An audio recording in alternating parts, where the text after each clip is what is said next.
Muy buenos días, mis hermanos. Qué gozo estar hoy aquí frente a todas las circunstancias que están viviendo este mundo. Un mundo lleno de dificultades, un mundo lleno de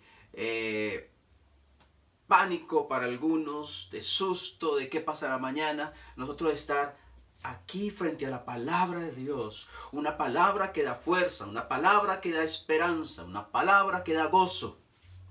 Entonces, hace 8 días estábamos viendo un libro que para muchos es un libro hasta el momento desconocido, un libro tal vez que jamás o no se sabía que existía o sí sabías, pero que tal vez nunca habías leído.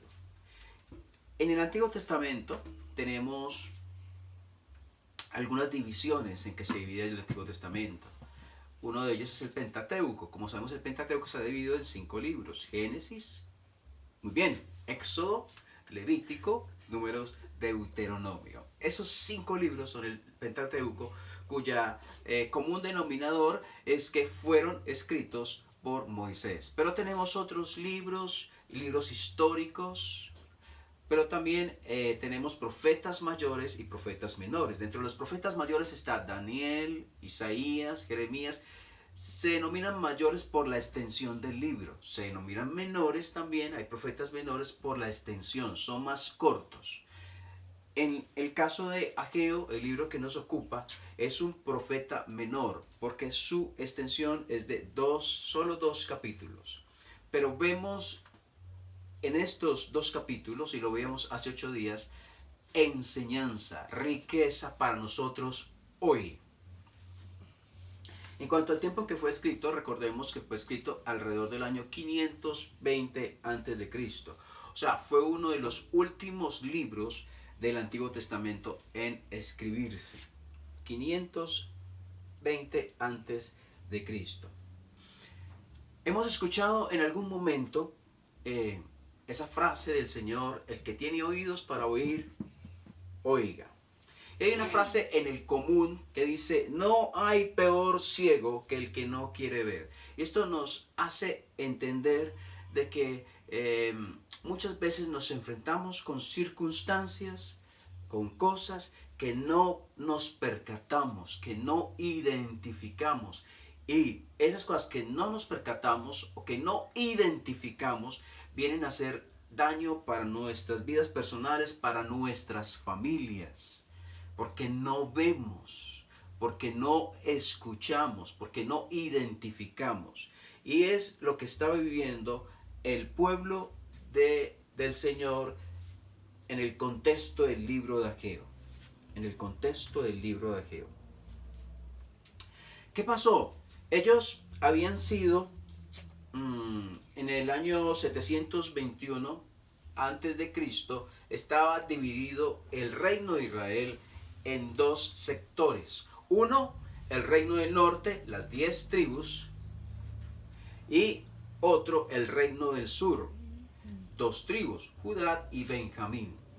Estos 2 tribus, de allí de Judá fue que sale el Señor Jesucristo. Pero bueno, estas 2 divisiones, 2 sectores en que estaba viviendo el pueblo de Israel, el uno fue por su pecado, por perseverar en su pecado.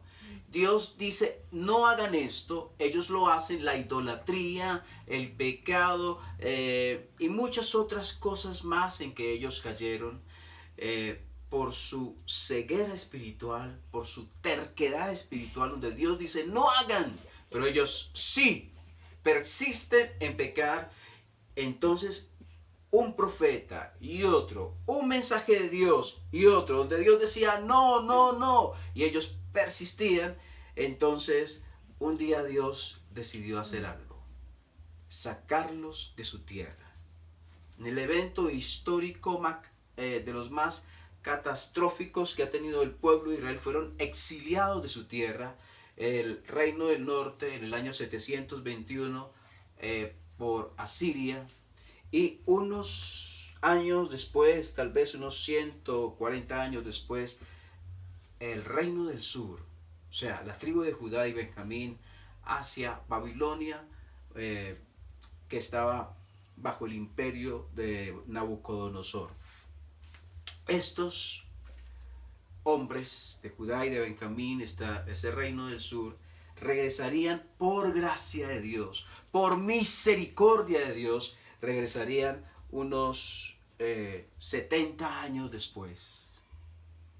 Y me hace pensar esto una cosa, y tal vez lo vimos hace 8 días, es que a veces pasan los años y tenemos problemas. Ellos estaban allá en otra tierra, perdiendo esperanza, tal vez los primeros años con más fuerza, con más vigor, pero pasó el tiempo y perdían la fuerza, pasó el tiempo y perdían la esperanza, pasó el tiempo y pensaban que tal vez ya todo iba a quedar así, y de un momento, tocado por Dios, un rey gentil, Ciro, sin conocimiento de Dios, un hombre idólatra.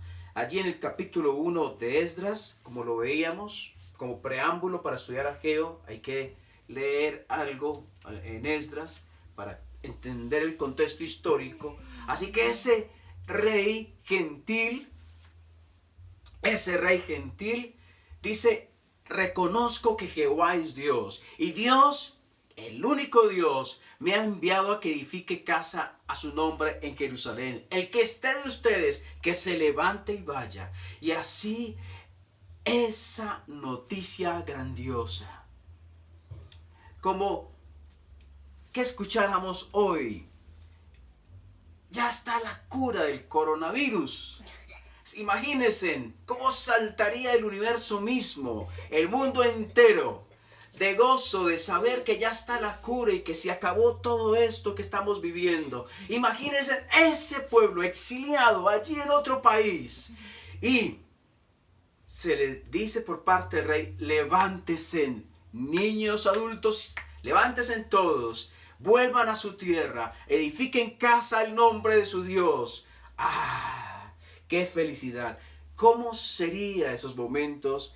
La alegría de ellos. Entonces lo vemos allí en capítulo 1 de Esdras, el milagro de Dios, como Dios levanta a ese pueblo sumergido en la miseria, ese pueblo sumergido en la derrota, y le dice: aún hay oportunidad, aún ustedes pueden hacerlo salir adelante. Entonces Dios obra misericordia, y con nosotros también puede ser. Tal vez en algún momento nos hemos sentido destruidos, fracasados, que ya no va más, pero Dios dice: aún para ti hay oportunidad. Entonces ahí tenemos a Dios, el milagro. Pero enseguida del milagro ellos llegan a su tierra, y los primeros pasos es comenzar a echar fundamentos de aquella casa. Y cuando los hombres comenzaron a ver que esa montón de ruinas, ya se comenzaba a trabajar en la casa de Dios, a echar cimientos, pensaban años atrás, 70 años atrás, en esa hermosa casa a Dios que hizo Salomón, que estaba edificada. Y entonces ellos lloraban de gozo, lloraban de emoción, gritaban. Había realmente alboroto entre ellos por el poder de Dios, por la misericordia de Dios, por la gracia de Dios. Pero un tiempo después, los hombres que vivían alrededor de ellos se levantan y les dicen: no edifiquen, porque hay oposición, porque se levanta el enemigo de Dios a estorbar la obra de Dios. Y entonces viene el choque, viene otra vez: ¿ahora qué? Esos hombres mandan cartas a personas que están en autoridad sobre este pueblo y paran la obra en aquel momento. Pero el problema no fue tanto ese, porque pararon la obra justificadamente, porque pararon la obra debido a cosas que realmente estaban pasando.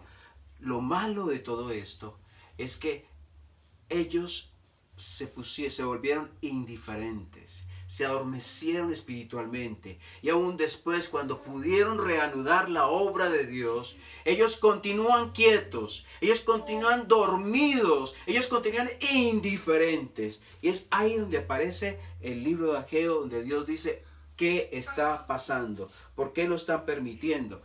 18 años después de estar así quietos, estáticos, sin hacer nada, Dios les dice: hay algo que hacer, ustedes no lo están haciendo, y es malo, ahí en el Antiguo Testamento decir, saber hacer el bien y no hacerlo es pecado. Es pecado. Y ellos estaban pecando.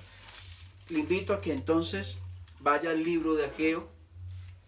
Como les decía, está dentro de los últimos libros del Antiguo Testamento.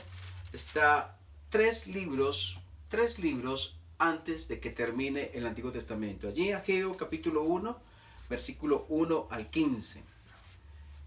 Entonces, Ageo, búsquelo por favor, capítulo 1, dice así.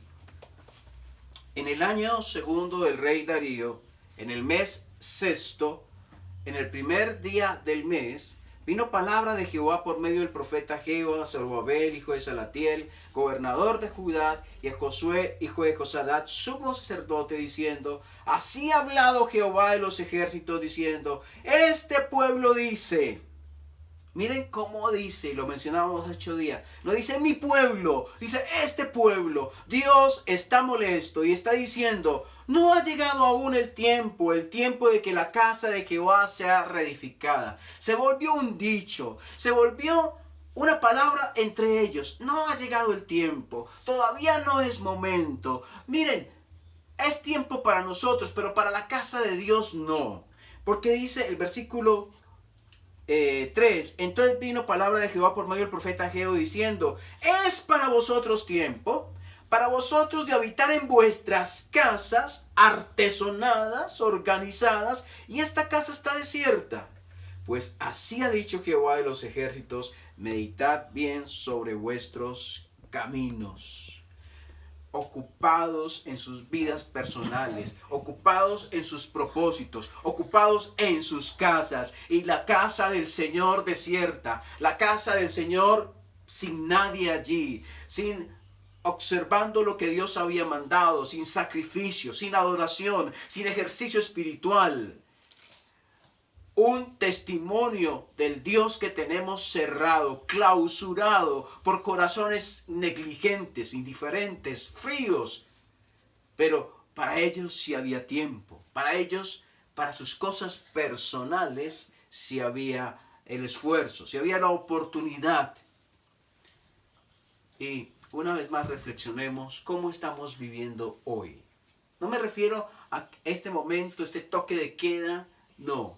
A cómo estamos viviendo en nuestro corazón. Si realmente lo que ocupa nuestro corazón es solo lo personal, es mayoritariamente mis cosas, o si realmente la obra de Dios, las cosas de Dios son importantes. Importantes. No solamente que estén ahí ocupando un renglón, ocupando un escalón en nuestra vida, sino que realmente sean importantes. Entonces dice allí, meditad, versículo 5, bien sobre vuestros caminos, sembráis mucho, recogéis poco, coméis y no os saciáis, bebéis y no quedáis satisfechos, os vestís y no os calentáis, y el que trabaja a jornal recibe su jornal en saco roto. Así ha dicho Jehová de los ejércitos, meditad sobre vuestros caminos, pensemos cómo estamos viviendo, no solamente vivamos, y ahora en este tiempo, es tiempo para que lo hagamos. Mi hermano, mi hermana, ahora que usted tal vez no puede salir a trabajar, es tiempo para que usted piense cómo está viviendo su camino en el Señor, cómo es su vida espiritual, si realmente está creciendo, si su vida cristiana se ha limitado solo a asistir un domingo a la iglesia, porque la vida cristiana no es eso. Y Dios dice hoy, medite bien sobre sus y mis caminos, cómo estoy viviendo. Subid, versículo 8, al monte, traed madera, reedificad la casa, pondré en ella mi voluntad y seré glorificado, ha dicho Jehová. Y pienso en eso. ¿Por qué Dios le da tanta importancia a la casa suya? A la casa de Jehová allí en Israel. Porque era una manera en que era conocido su carácter. La casa del Señor era una manera en que su carácter de justicia, de misericordia, de gracia se publicaba. cuando se llevaban sacrificios, estaba publicando la justicia de Dios. Alguien tiene que morir por el pecado. Pero también la gracia de Dios. Ese alguien no era el pecador, era un sustituto inocente. Y todo esto apuntaba hacia Cristo. Pero la perfección de Dios, la deidad, su deidad, allí en los artículos de oro. Toda su gloria, su majestad expresada en esa casa física. Y así que era un testimonio, de manera que terminaba Dios siendo glorificado. Y esa casa estaba cerrada. Ese medio de glorificación de Dios estaba allí enterrado, porque los corazones de los que creían en ese Dios estaban cerrados. Entonces, versículo 9, buscáis mucho, halláis poco, encerráis casa, y yo lo disiparé en un soplo. ¿Por qué dice Jehová de los ejércitos? Por cuanto mi casa está desierta, y cada uno de vosotros corre a su propia casa. Por eso se detuvo de los cielos sobre vosotros la lluvia, y la tierra detuvo sus frutos. Llamé a la sequía sobre esta tierra, sobre los montes, sobre el trigo, sobre el vino, sobre el aceite, sobre todo lo que la tierra produce, sobre los hombres y sobre las bestias, y sobre todo trabajo de manos. Mire, Dios está diciendo que hay cosas que pasan en el mundo, que aún las cosechas y cosas que pasan en el mundo son un llamado de atención. Dios está diciendo algo. Dios está diciendo, miren, ustedes están deteniéndose en lo físico, en lo material, y no está dando frutos. Están dando su todo, su esfuerzo, pero no está dando resultados, porque no están dando el primer lugar a Dios. Está diciendo eso Dios. Dios está utilizando un tratamiento espiritual con su pueblo. Está permitiendo que las cosas no salgan bien, para traer el corazón de su pueblo hacia Él. Es una manera en que Dios enseña. Pero ¿saben otra manera en que Dios enseña?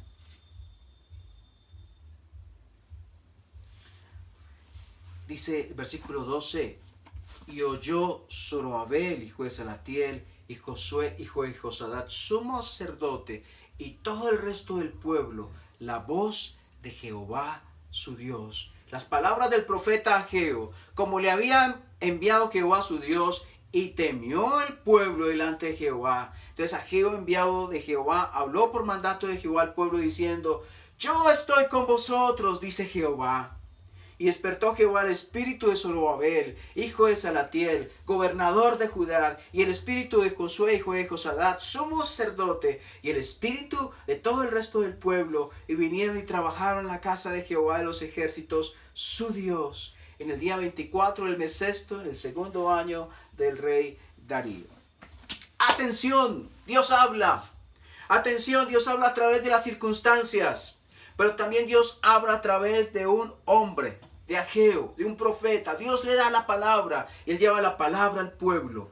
Pero lo hermoso es que la autoridad política, Zorobabel, la autoridad religiosa, Josué, escucharon. Miren el versículo 12. Y oyó Zorobabel. Pero este oír no es de solamente que entre la palabra aquí en el oído físico, sino este oír es que entre la palabra en el corazón, de que le dé la importancia a la palabra que estoy escuchando.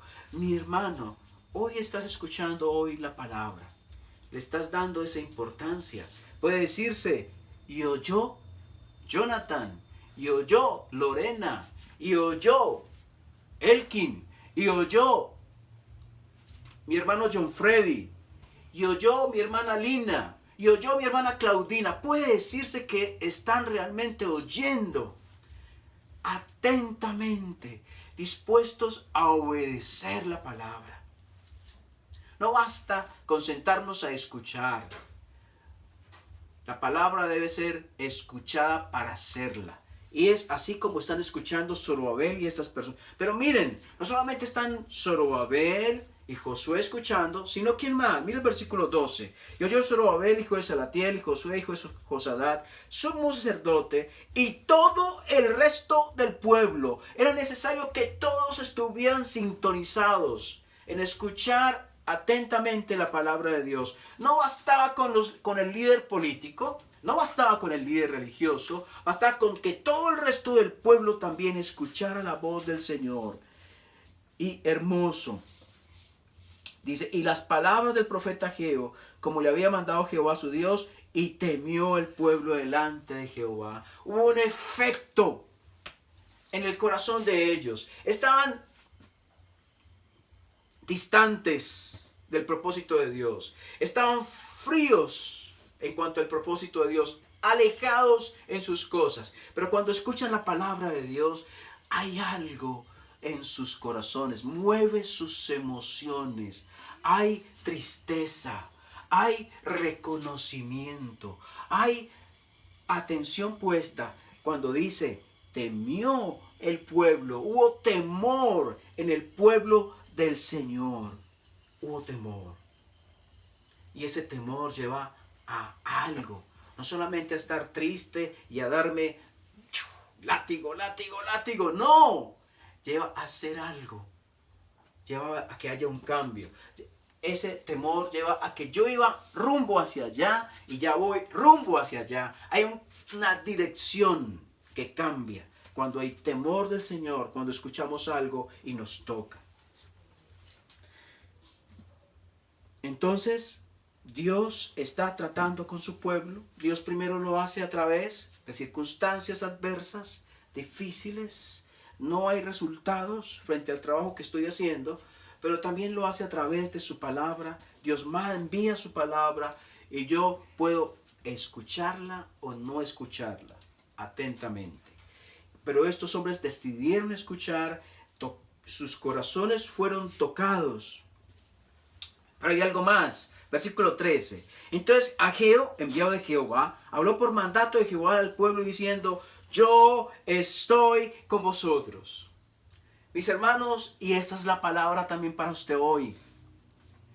No sabemos qué va a pasar mañana. El presidente de Colombia ha decretado toque de queda nacional a partir del 24 o 25 de marzo hasta el 13 de abril. ¿Qué va a pasar después? ¿Se va a extender? No sabemos. Pero algo que sí sabemos es lo que dice este versículo al final. Que Dios dice, yo estoy con vosotros. Yo estoy con ustedes. Y cuando miramos Isaías capítulo 41 versículo 10 dice, no temáis, yo estoy con ustedes. Y la vacuna contra el temor, la vacuna contra el miedo, la vacuna contra el pánico es recordar que Dios está con nosotros. ¿Y quién es ese Dios? El Dios eterno, el Dios que creó los cielos y la tierra, el Dios todopoderoso, el Dios que cuidó a su pueblo Israel, que le formó, que le castigó, sí, pero que no lo destruyó y que le está dando una nueva oportunidad como lo estamos viendo en este libro de Ageo. Ese mismo Dios está diciendo, no tengan miedo, pueblo de Calarcá, no tengan miedo, iglesia, no tengan miedo, yo estoy con ustedes. Yo estoy con ustedes. Y así dice Dios al pueblo. Les da ese motor, les da ese ánimo. Les dice, momento, no nos quedemos ahí en tristeza. No nos quedemos ahí sumergidos en reconocimiento de pecado. Es necesario, pero es necesario también levantar la mirada. Ya miramos hacia nosotros y miramos pecado. Miramos que fallamos. Ahora levanten la mirada hacia mí. Yo estoy con ustedes. Pero además de eso, el versículo 14 dice, y despertó Jehová el espíritu. ¿De quién? Miren, anote esto. Despertó el espíritu de Zorobabel. Despertó el espíritu también de Josué. Ahí estamos mirando el versículo 14. Pero no solamente de ellos, sino que también despertó el espíritu de todo el resto del pueblo. Si ustedes comparan, quienes oyeron en el versículo 12 la palabra de Dios y permitieron que esa palabra les tocara, ven que fueron tocados Zorobabel, Josué y el resto del pueblo. Cuando vemos quienes fueron despertados de ese adormecimiento espiritual, vemos que fueron Zorobabel, Josué y el resto del pueblo. O sea, los mismos que escucharon atentamente la palabra de Dios, esos mismos fueron despertados. Y necesitamos para este tiempo que los hombres y mujeres que creen en Dios sean despertados. Porque vivimos en una iglesia que muchos de ellos duermen. Muchos de ellos están tan ocupados en sus cosas que en la obra de Dios están quietos, están indiferentes. Pasan tantas cosas, pero ellos no lo ven porque están dormidos. Y Dios quiere hoy despertar. Dios dice, levántate de tu adormecimiento espiritual. Si eres mi hijo o mi hija, tengo un trabajo para usted hoy. Y no piense, es que no puedo salir de casa. Hay maneras de servirle desde casa. Hay maneras de mostrar misericordia desde casa. Dios quiere despertarnos y pídale a Dios hoy, despiértame, Señor, en lo que estoy dormido espiritualmente, en lo que he dejado pasar y no he visto, y ayúdame a ver la necesidad. Señor, despiértame. Pero no solamente dice fueron despertados. Mire el versículo 14. Al final dice, y vinieron y trabajaron. ¿Dónde? En la casa de Jehová de los ejércitos. ¿Tú qué estás haciendo para el Señor? ¿En qué estás trabajando? En la casa, en la obra del Señor. Quiero que miremos, que salgamos de Ageo. Y miremos allí en el libro de Crónicas. Crónicas, recuerden, Génesis, Éxodo, Levítico, Número, Deuteronomio, Josué, Jueces, Ruth, Primera de Samuel, Segunda de Samuel, Primera de Reyes, Segunda de Reyes. Allí llegamos. Segundo libro de Crónicas, capítulo 2. Pensando en la importancia de la casa de Dios. Capítulo 2, versículo 1. Dice, esa casa que fue destruida, de esa casa vamos a leer cómo Dios le da importancia a esa casa. Determinó pues, capítulo 2, versículo 1, determinó pues Salomón edificar casa al nombre de Jehová y casa para su reino. Ahora, ¿qué está diciendo? Casa al nombre de Jehová. O sea, cuando dice el nombre de Jehová, está diciendo casa que muestre el carácter de Dios, casa que muestre la persona de Dios a otros. Esa es la casa al nombre de Jehová. Y ahí el versículo 5 del mismo capítulo, Segundo de Crónicas, capítulo 2, versículo 5. Y la casa que tengo que edificar, decía Salomón, que fue quien la edificó, ha de ser grande, porque el Dios nuestro es grande sobre todos los dioses. O sea que esa casa corresponde su grandeza con la grandeza de Dios, porque mostraba, porque había luz. Es como cuando pensamos en el sol y la luna. El sol es una estrella que emite luz y la luna refleja esa luz. Esa casa en un sentido era como una luna, en el sentido de que Dios resplandecía y esa casa reflejaba en algo esa gloria de Dios. Y ese es el propósito, mostrar a Dios, que la gente le conozca a Dios. Una casa que reflejaba el carácter y la persona de Dios. Y ahí en Segunda de Crónicas, capítulo 7, ahí mismo, unos capítulos adelante. Capítulo 7, versículo 15. Dice, ahora estarán abiertos mis ojos, dice Dios, y atentos mis oídos a la oración en este lugar. ¿Qué lugar? La casa de Dios. Porque ahora he elegido y santificado esta casa para que esté en ella mi nombre para siempre. Entonces mire, hay mencionadas dos palabras. Dios eligió esa casa, Dios santificó esa casa. Y cuando habla de que santificó, sabemos que Dios es santo, Él es fuente de la santidad. Y todo lo que tiene que ver con Dios entra en ese ámbito de santidad. La palabra santo significa que fue puesto aparte con un propósito. Esa casa tenía un propósito especial, glorificar a Dios. Glorificar a Dios. que Dios fuera reverenciado, que Dios fuera adorado. Y vamos al Nuevo Testamento, a la primera carta de Timoteo, capítulo 3. Primera carta de Timoteo.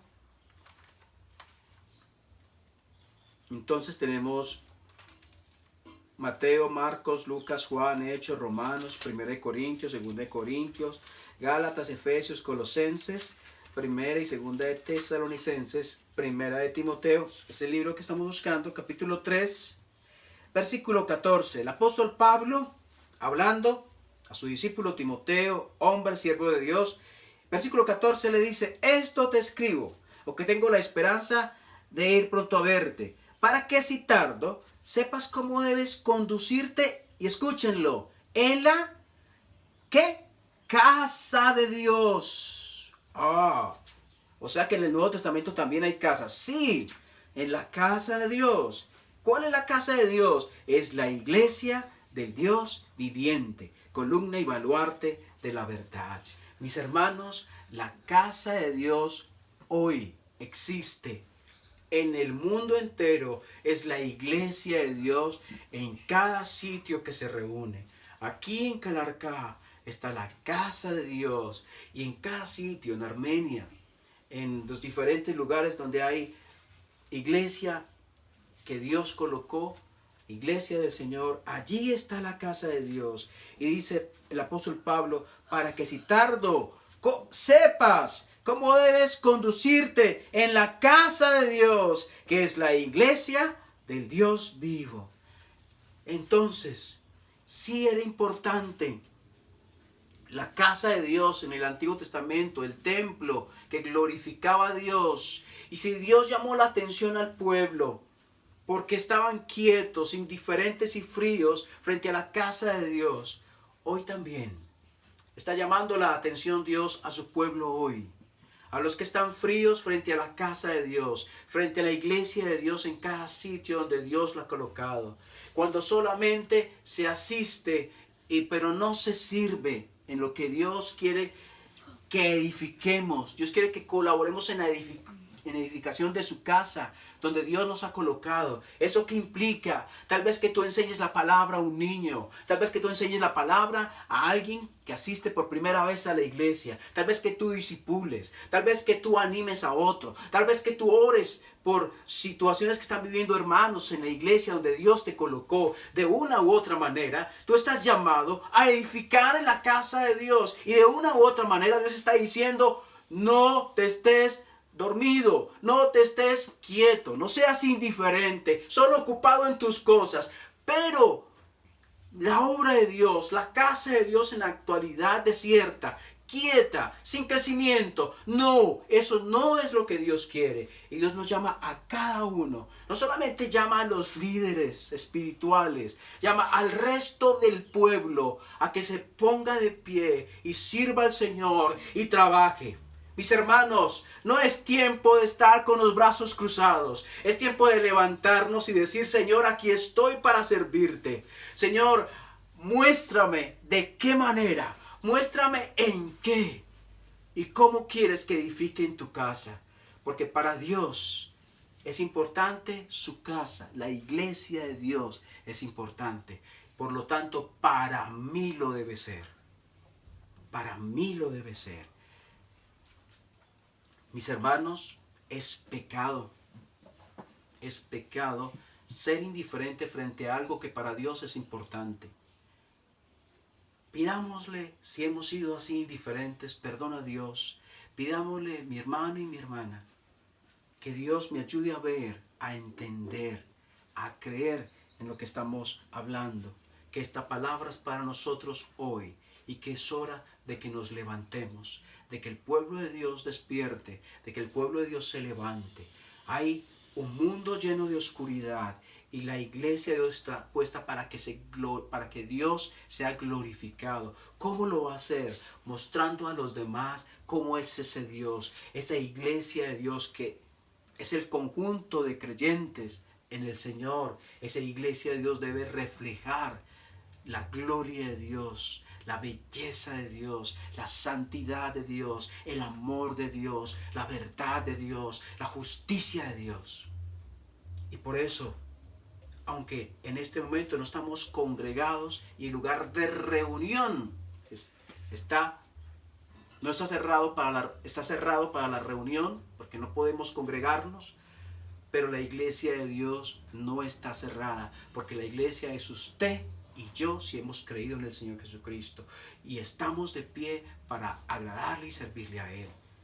Levante su mano y dígale al Señor: aquí estoy, háblame, aquí estoy, despiértame, aquí estoy, utilízame para tu gloria y honra.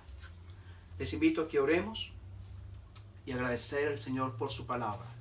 Dios, gracias por la palabra tuya tan preciosa, porque tu palabra nos enseña, porque tu palabra nos alimenta, pero también tu palabra nos despierta. Tu palabra señala nuestro pecado. Tu palabra nos dice: Señor, cuánto pecamos cuando somos indiferentes y cómo te molesta, Señor, nuestra indiferencia. Perdónanos, Señor. Hay hermanos enfermos que necesitan un abrazo, un saludo, un ánimo. Hay hermanos apenas llegando y yo entiendo tu palabra y no le estoy enseñando. Hay una persona que nos vino a visitar tal vez y necesita que le predique el evangelio a alguien y no lo he hecho. Hay cosas que suceden alrededor de tu obra hoy y que yo he estado dormido, adormecido, ocupado en mis cosas, en mi casa, en mis proyectos. Señor, despiértame y utilízame, y que yo pueda servirte en verdad, no solamente estos días, sino de aquí en adelante, porque realmente ese es tu propósito. No un cambio por algunos días, sino un cambio real, efectivo en nuestras vidas. Señor, oramos por los que sufren hoy, por los que están llenos de miedo y pánico, porque nosotros podamos mostrar a ellos que Dios también puede estar con ellos. Que la promesa, que vivamos, Señor, y creamos la promesa de Dios: yo estoy con ustedes. Y que así la abracemos. Y sin saber qué va a pasar mañana, recordemos, Dios va a estar ahí en ese futuro, próximo y lejano. Dios estará presente. Gloria a tu nombre. Gracias. Gracias, Señor. En Cristo Jesús. Amén.